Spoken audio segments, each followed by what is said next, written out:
अस्सलाम वालेकुम फ्रेंड्स, कैसे हैं आप सब लोग। उम्मीद है ठीक ठाक होंगे। ईद मुबारक। हमारे पास है अल्हम्दुलिल्लाह आज सेकंड डे ईद।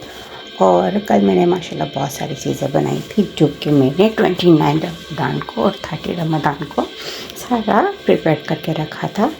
और फिर ईद के दिन जो है ना वो आपका काम थोड़ा सा कम हो जाता है, तो इसलिए मैं यानी कंप्लीट करके रखती हूँ। फिर उसके बाद यानी गोश्त को आप 1 घंटा कुक करके रख दें और चिकन को तकरीबन 20 मिनट कुक करके रखते हैं। तो आप जब ईद के दिन आप सारा सालन थोड़ा थोड़ा करके निकालेंगे और फिर आप उसको 10 से 15 मिनट कुक करें तो वो सारी चीज़ें फ्रेश ही महसूस होती है।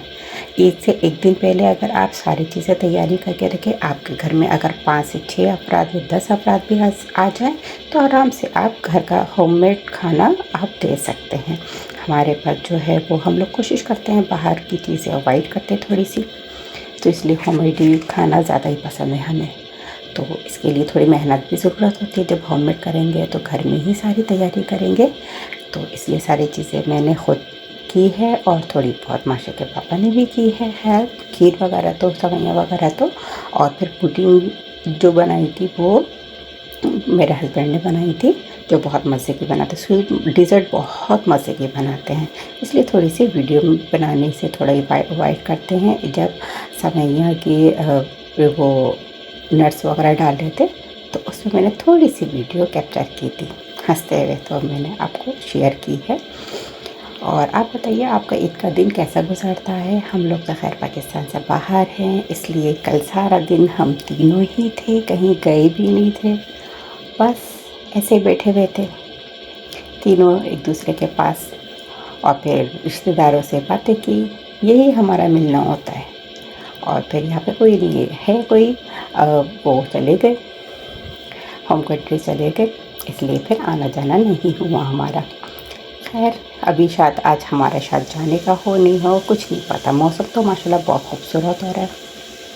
और कबाब भी मैंने बना के रखे। कबाब मैंने तकरीबन 4 किस्म के कबाब मैंने बना के रखे हैं। और मैंने सिर्फ कल मैंने क्या बनाया था, खिचड़ी बनाई थी और पुलाव बनाई थी। वो तो ऐसी बात है, वो हैंड टू हैंड बनानी पड़ती है, क्योंकि चावल तो आप बना के नहीं रख सकते हो। चिकन गोश्त तो बना के रख सकते हो, क्योंकि उसमें थोड़ी सी गंदगी का काम होता है। गोश्त निकालो, फिर उसको मैट करो, धो धाओ सब कुछ करो, तो वो काम थोड़ा ईद के दिनों में बच जाता है। तो इसलिए मैं ईद के दिनों थोड़ा सा पुरसुकून रहती हूँ। थोड़ा बहुत काम तो करना ही पड़ता है, चाहे ईद हो चाहे कुछ भी हो। हाउस वाइफ की तो कभी छुट्टी नहीं होती। मेरी मामा सही कहती है, जब लड़की की शादी होती है तो समझो उसका तो वो जो आराम जो मेके में करती थी ना, वो नहीं मिलता। ये तो हकीकत है। खैर एक जिम्मेदारी होती है।